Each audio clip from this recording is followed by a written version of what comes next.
And here is this one. Really quite blazingly bright on the red. Welcome back to this small work table, and it's a fair comment to say, okay, these circuits do work on here. I've been trying various experiments.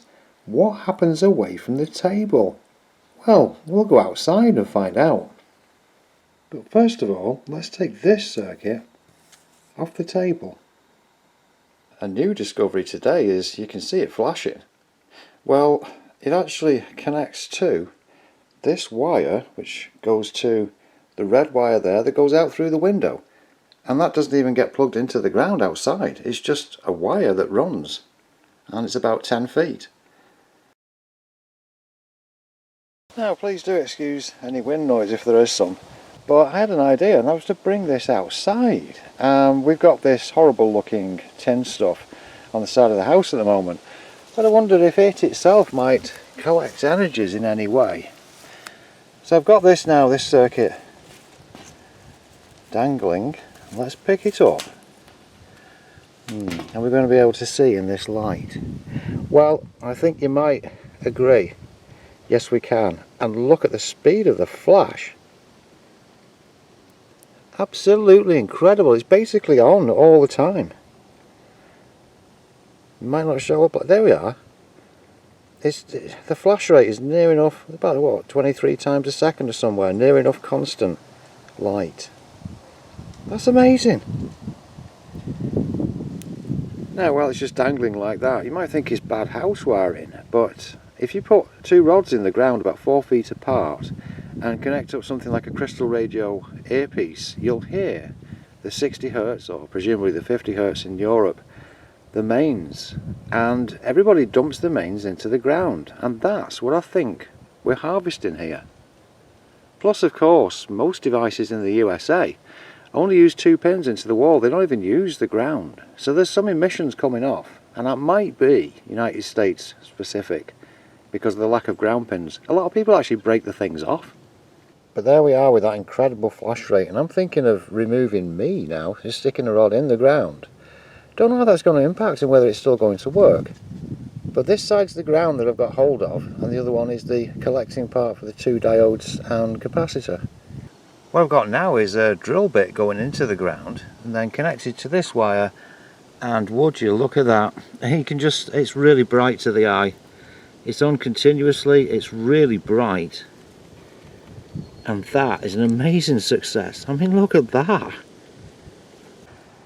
I suppose the next thing to do would be to swap these wires over and see if it impacts the running. I have no idea if it will. Let's swap them over. And how about that? It still works. Just about, to my eye, about as well as it was before. And I've now got the collector thing coming from the ground, and we've got the ground thing coming from the metal.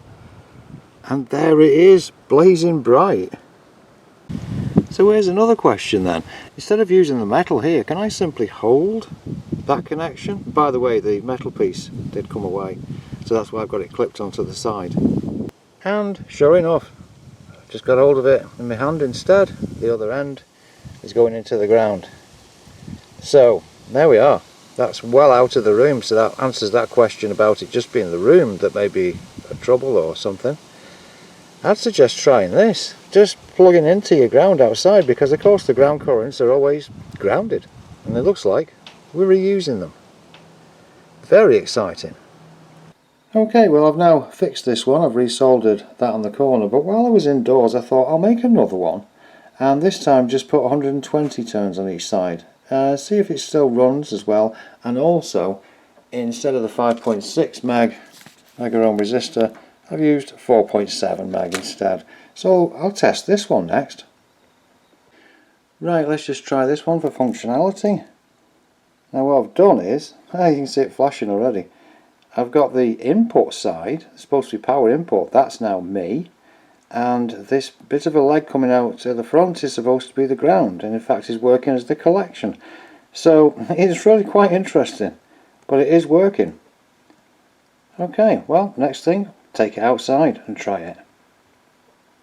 There's the back of this one as well, in case anyone thought there's any batteries or something going on. Well, this is quite amazing to my eyes. It's about 5 PM now, so it's going, you know, towards sunset. And here is this one. Really quite blazingly bright on the red. What I'll do is I'll swap over to this one.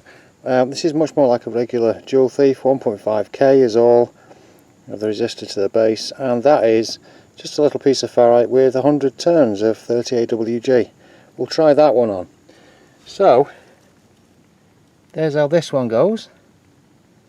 I'll swap it over to the other, and there we are. It's on, but it's barely on, and that's the difference between the two circuits. That's much more of a regular Joule Thief, although it's got 100 turns on that piece there.